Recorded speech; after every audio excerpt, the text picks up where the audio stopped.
આજ રોજ આણંદ મહાનગરપાલિકાનો આણંદ તાલુકા ને ઉમરેઠ તાલુકા એટલે ઇસ્માઇલનગર ફ્લાયઓવરથી લીંગડા સુધીનો 19 કિલોમીટર લાંબા રોડનું આજે ખાતમુહૂર્ત થઈ રહ્યું છે, કાર્પેટિંગ થઈ રહ્યું છે અને જે રોડ વધુ તૂટી રહ્યો છે ચોમાસામાં ત્યાં લગભગ આરસીસીનું પણ કામ થવાનું છે।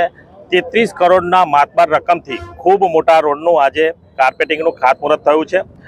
આણંદના આજુબાજુના નાગરિકોને એક એમનો અવાજ હતો કે ભાઈ આ રોડ ઇસ્માઇલનગરથી છેક લીંગડા સુધી જતા 2 તાલુકા અને મહાનગરપાલિકાને આવરી લે છે એટલો મોટો રોડ છે।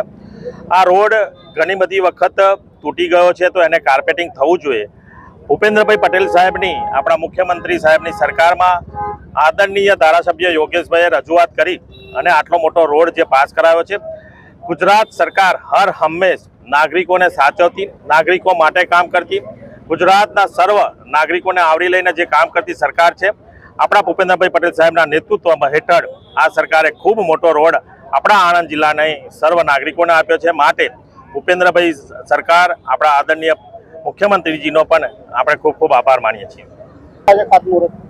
સૌનો સાથ સૌનો વિકાસ ભારતીય જનતા પાર્ટીનો જે મંત્ર છે તેને ચરિતાર્થ કરતો આ આણંદ મહાનગરપાલિકાનો ખૂબ વ્યસ્ત વિસ્તાર ઇસ્માઇલનગર બ્રિજથી તે લીંગડા સુધીનો એટલે આણંદ મહાનગરપાલિકા કોર્પોરેશન આણંદ તાલુકા ઉમરેઠ તાલુકાને જોડતો આ 19 કિલોમીટર લાંબો રસ્તો રૂપિયા 33 કરોડના માતબર ખર્ચે અને જ્યાં પાણી ભરાય છે ત્યાં આરસીસી અને બાકીના વિસ્તારમાં ડામરનો રીકાર્પેટિંગ આજે ભારતીય જનતા પાર્ટીની સરકાર દ્વારા શરૂ કરવામાં આવ્યું છે।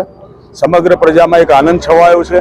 ગુજરાતના માનનીય મુખ્યમંત્રી શ્રી ભૂપેન્દ્રભાઈ પટેલ સાહેબને ખૂબ મૃદુ ને મક્કમ હોય પ્રજાનો અવાજ એક શ્વાસે પકડી લઈ અને આ ખૂબ મોટું કામ મંજૂર કરી આપ્યું છે ત્યારે હું આણંદની પ્રજાજનોને શુભેચ્છા આપું છું અને મુખ્યમંત્રીશ્રીનો ખૂબ આભાર માનું છું।